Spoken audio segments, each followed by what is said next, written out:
바울이 아덴에서 그들을 기다리다가 그 성에 우상이 가득한 것을 보고 마음에 격분하여 회당에서는 유대인과 경건한 사람들과 또 장터에서는 날마다 만나는 사람들과 변론하니 어떤 에피쿠로스와 스토아 철학자들도 바울과 쟁론할세.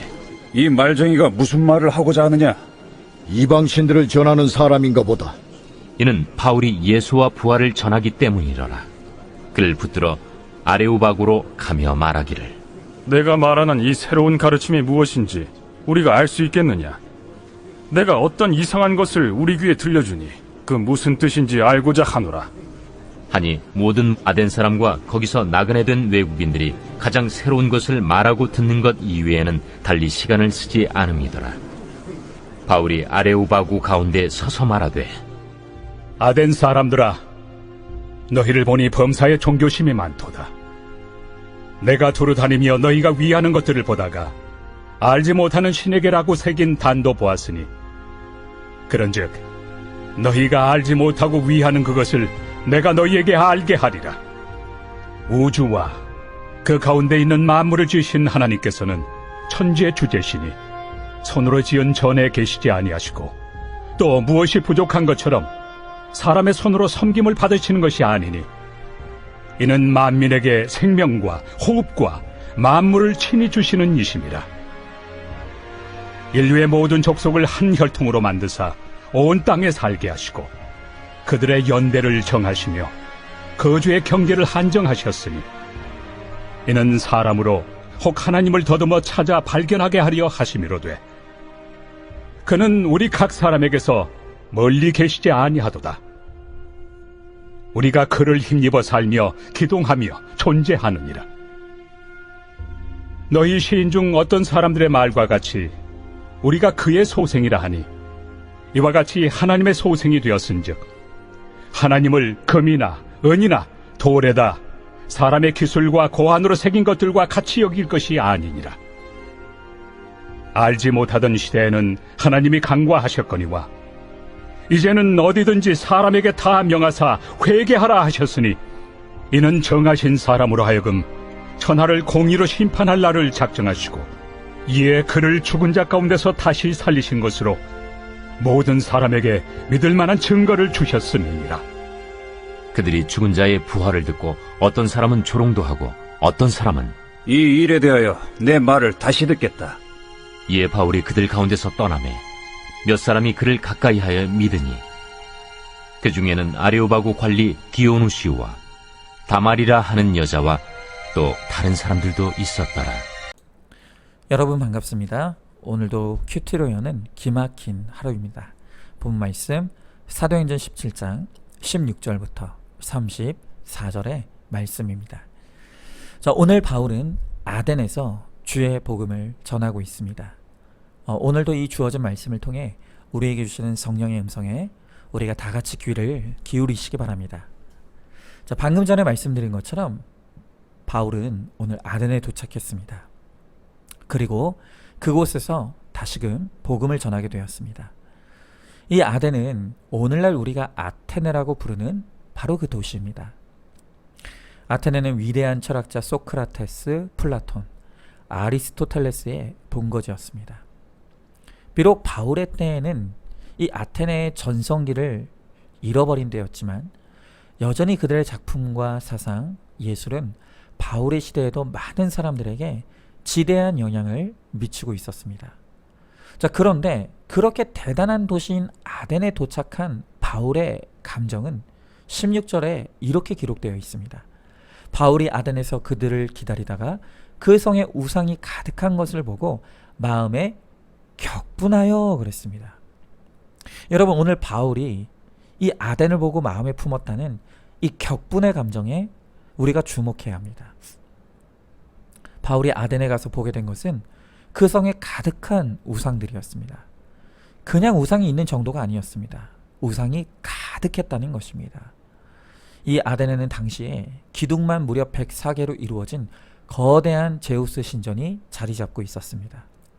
그리고 그 외에도 크고 작은 여러 신전들이 있었고 곳곳에 온갖 신상들과 제단들이 세워져 있었습니다. 바울은 문화와 철학, 예술과 문학의 도시로 알려진 아테네가 사실은 그 어느 도시보다 더 심한 우상의 도시에 지나지 않음을 확인했을 때 마음의 격분이 일어났다는 것입니다. 이 격분하다의 헬라어 파록시노는 발작적인 분노, 격렬한 분노의 뜻을 가지고 있습니다. 여러분, 우리가 흔히 분노가 극에 달하면 이성을 잃는다고 하지 않습니까? 그런데 바로 이 격분, 이 파록시노가 바로 그런 극심한 분노를 의미하는 것입니다. 여러분, 성경에서 이 파록시노가 인간에게 쓰여질 때는 항상 언제나 부정적인 의미로 사용이 됩니다. 여러분, 인간은 대부분 자기의 이익에 조금이라도 침해를 당한다고 여겨질 때 즉시 분노하게 됩니다. 그리고 그 분노가 파록시노, 이 격분으로 발전하여 인간을 잠식하게 되면 격분하여 하는 말과 행동이 사람을 해치는 날카로운 흉기가 되는 것이죠. 자, 그래서 사랑장이라고 불리는 고린도전서 13장 5절에는 사랑은 성내지 않는다고 기록하고 있는데요. 여기서 성내다라는 이 단어 역시 파록시노입니다. 사랑하는 사람은 결코 다른 사람을 향해 격노하지 않는다는 것입니다. 여러분, 오늘 우리 시대에 이 분노 조절 장애를 가진 분들이 너무 많습니다. 아무것도 아닌 일에도 쉽게 분노하고 그 분노가 격노가 되어서 끔찍한 범죄로까지 이어지는 경우가 얼마나 많습니까? 자, 그런데 왜 그렇게 우리가 작은 일에도 쉽게 격노합니까? 왜 분노 조절이 안 됩니까? 그 분노는 보이는 현상일 뿐입니다. 우리는 뿌리에 주목해야 됩니다. 바로 인간이 가지는 그 격노의 뿌리에는 사랑이 없고 이기심으로 똘똘 뭉친 우리의 악이 있다는 것입니다. 여러분, 바로 지난 토요일이었습니다. 제가 사는 동네에 좁은 골목길 중간에 두 대의 차량이 서로 마주보고 서 있었습니다. 그리고 운전자들은 서로 으르렁거리며 싸우고 있는 모습을 보았습니다. 그 싸운 내용을 제가 가만히 들어보니까 서로가 먼저 골목길에 들어왔으니 상대방의 차를 뒤로 빼야 한다는 것이었습니다. 제가 볼 때는 누구 한 사람만 양보해서 뒤로 빼면 쉽게 해결된 문제인데 아무도 자신의 차를 뺄 생각은 안 하고 상대방에게만 요구하면서 결국엔 그 싸움이 멱살잡이까지 가는 것을 보게 되었습니다.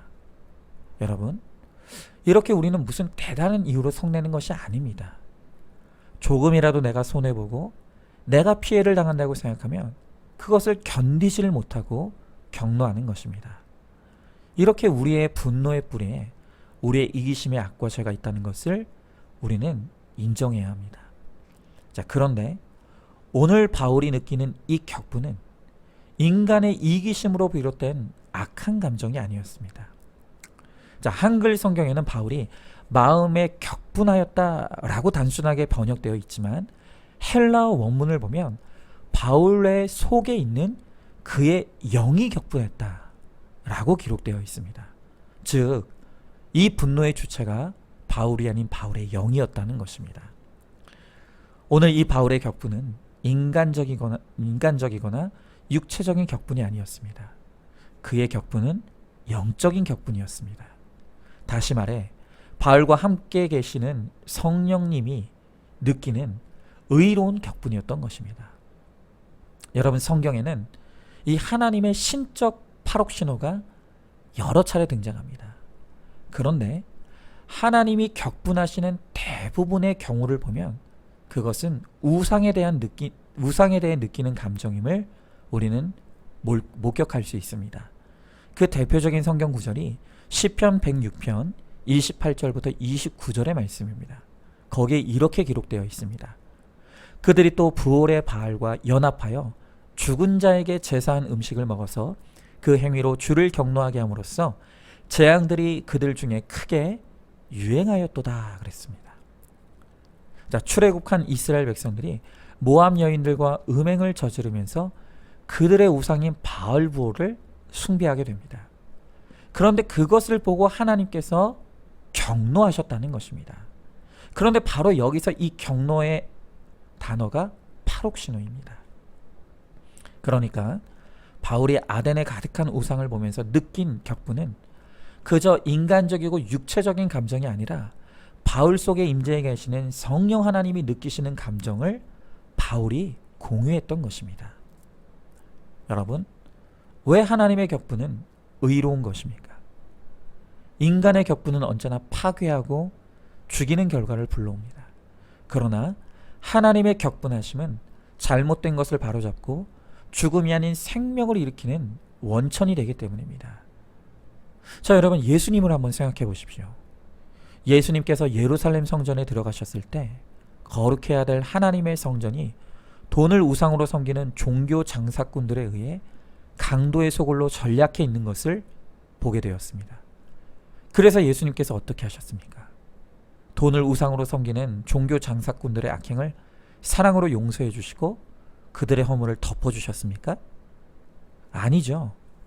예수님께서 그 모습을 보시고 그들에게 경노하셨습니다. 그리고 종교 장사꾼들을 성전에서 쫓아내시고, 그것도 모자라 그들의 좌판과 의자를 둘러 엎어버리셨습니다.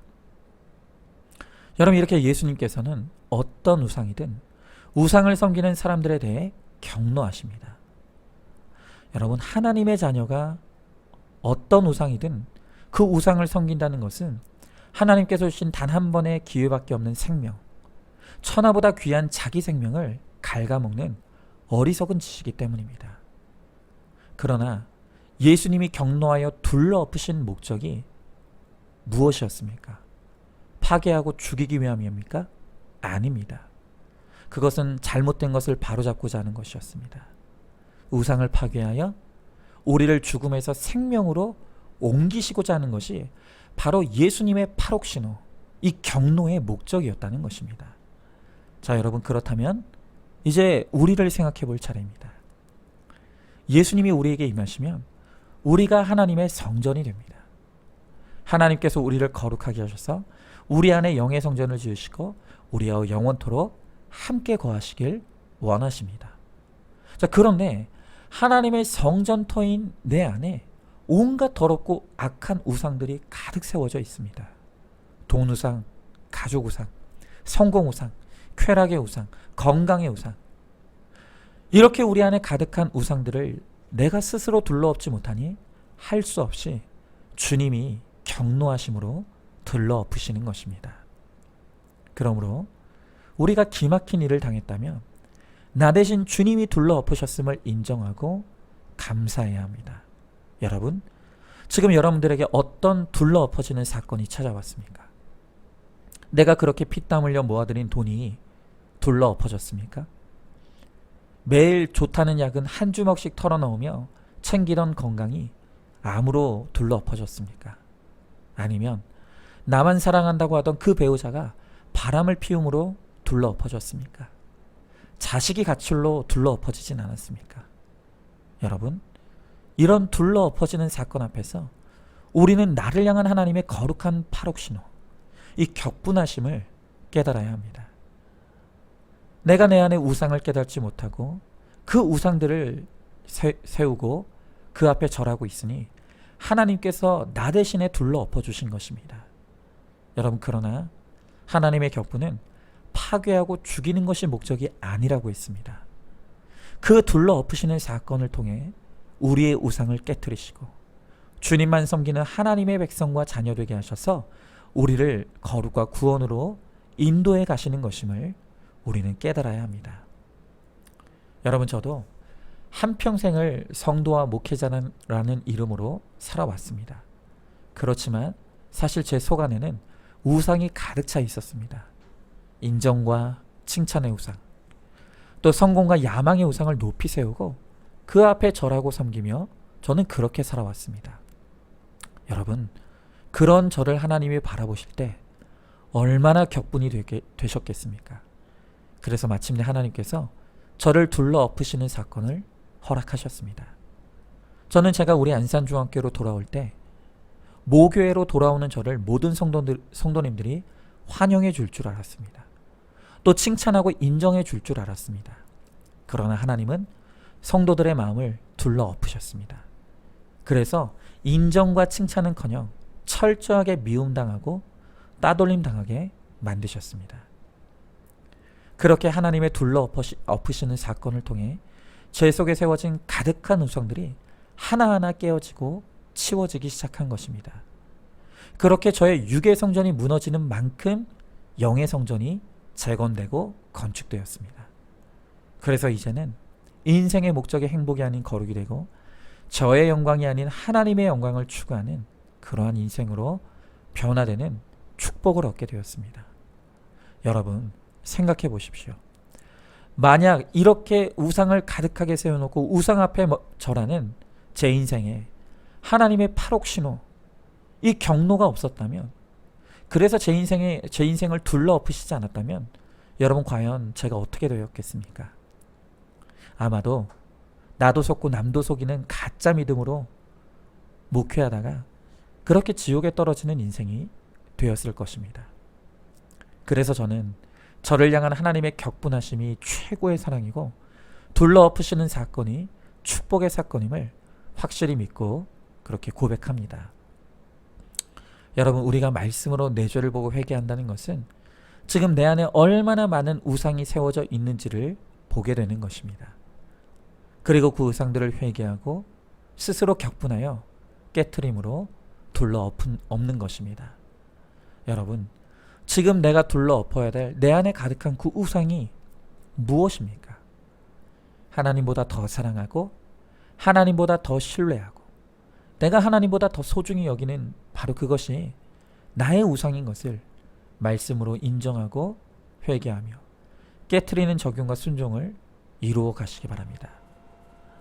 그렇게 함으로 나를 거룩하게 하시고 내 가정의 구원을 베푸시며 우리 교회를 부흥케 하시는 하나님의 은혜를 누리게 되는 저와 여러분, 우리 모두가 될 수 있기를 간절히 소망합니다. 자, 질문해 봅니다. 인간적인 격분은 사랑이 없는 이기심으로 말미암은 것을 여러분들은 인정하고 있습니까? 그 격분의 결과로 파괴가 일어나고 있지는 않습니까? 하나님께서 내 인생에 둘러 엎으신 사건을 경험했습니까? 그 둘러 엎으신 것이 바로 나의 우상임을 깨닫고 있습니까?